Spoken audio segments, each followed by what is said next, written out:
So this is a little update on the Moray Eel, my skeletor. He's actually put on a bit of size since I've got him. I didn't realise until I watched the first video I've done of him, which really weren't that long ago. He's grown at least an inch and he's got quite a bit thicker, but I think that might have been where he'd been in a local fish store for I think about 6 months or come up to a year, and they feed sparingly, to say the least, in a lot of them. So yeah, but saying that, their water quality is impeccable in there. So yeah, no, he's this is definitely my favourite fish I have at the minute. Well, this and out of my cichlids, my beameye, and the two fish I'm enjoying the most at the minute, the two pets. But yeah, he's actually a lot more like outgoing than I thought they would be. I got told they were like practically recluses apart from at night, so I thought I was going to have to be watching them under the red light. But he's literally out all the time. And well, I say he, it could be a she, I'm not really sure. But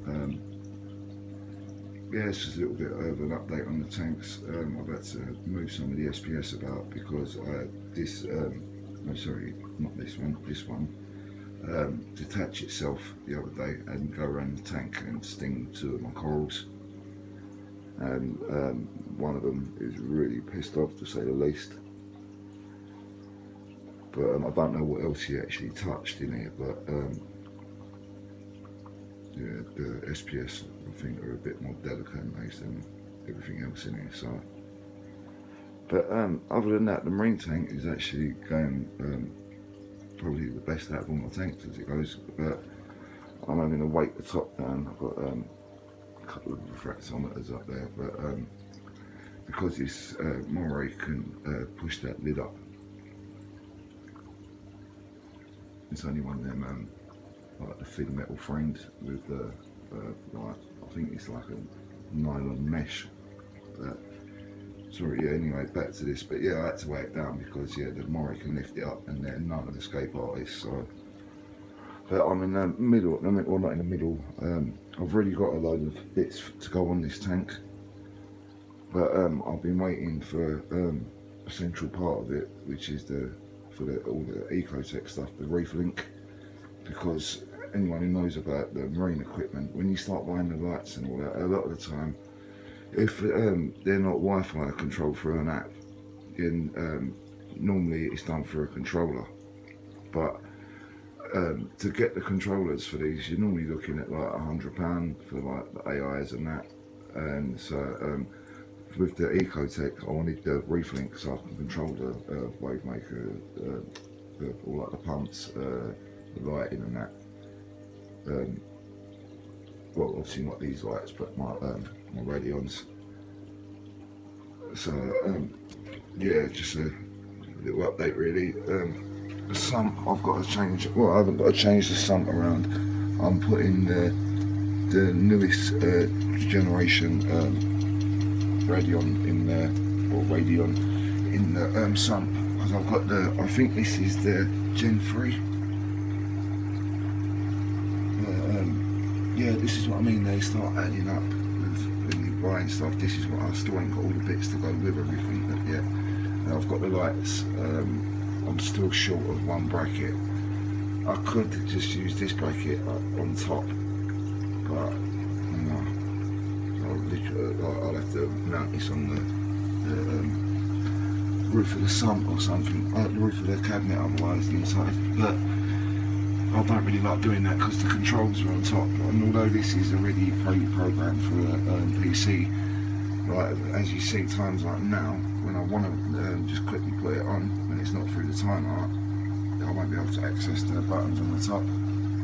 So now I've got the reef link. I suppose I could do that because it can I just control everything through that, but sorry, the finger for the camera.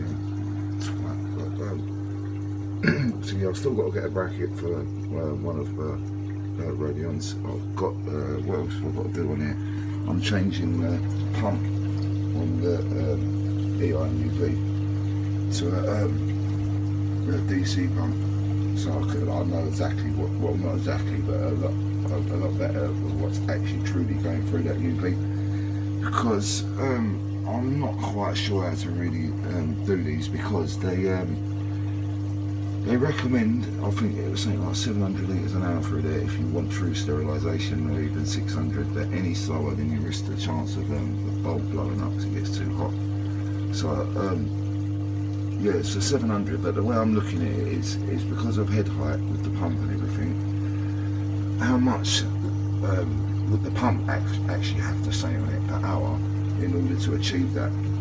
Because this is a 1400 litre an hour pump, but when I've compared it with different lengths of hose on it compared to a pump that was just pumping out straight, it was practically giving me half of what it should be.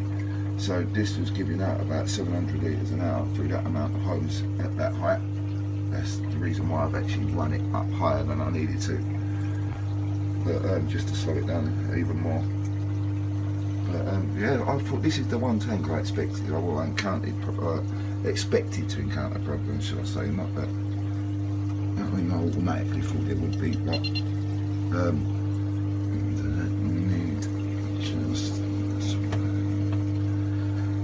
sorry about that. I was checking my skin, but yeah, everything's going out. It should be on there.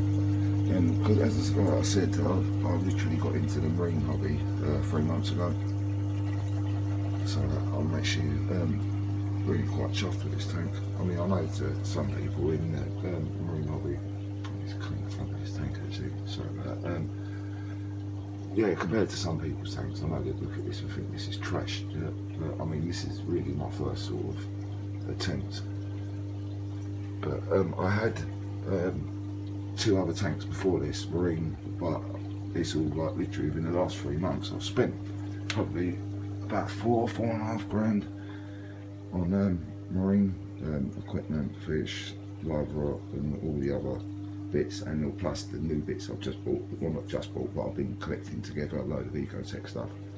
But I've just been watching eBay and all that all the time for any Generation 4 radions, for the MP40s or MP60s.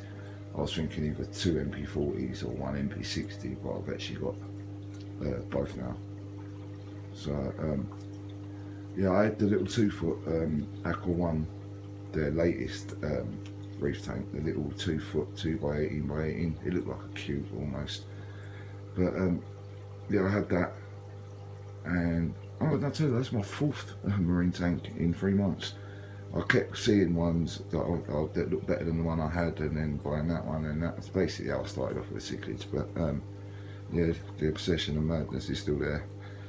But so yeah, I've been collecting all this stuff together for the last 3 months, and this is what I've ended up with so far. Because yeah, my first one was my first one was a 4-foot acrylic, which I was actually looking for cichlid tanks, but I see it on eBay, and it I contacted the fella and just said, look, what would you take on it?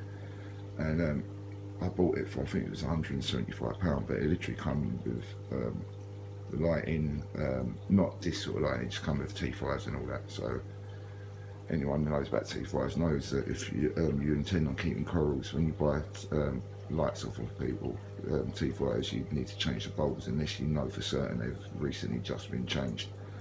But the bulbs for the ones that I had were like 30 quid a pop, and it took what did it have? 2 whites and 2 blues. So he was looking at £120 to replace the tubes in it. So I thought, I'm not doing that. Not when I can get a second-hand set of like decent LEDs for like double that, which I don't have to change every 6 to 12 months, and they don't heat the life out of the tank. But yeah, I had the little 2-foot Aqua 1 then as well, which I see, because the first one I had the built-in sump at the back, the acrylic one, and as soon as I got that and realised a bit more about marine, I thought, oh shit, do you know what I mean? I've made a bit of a rip on that one. But oh sorry, I'm gonna have to call this a night because the light's going off on the timer. But cheers YouTube, thank you.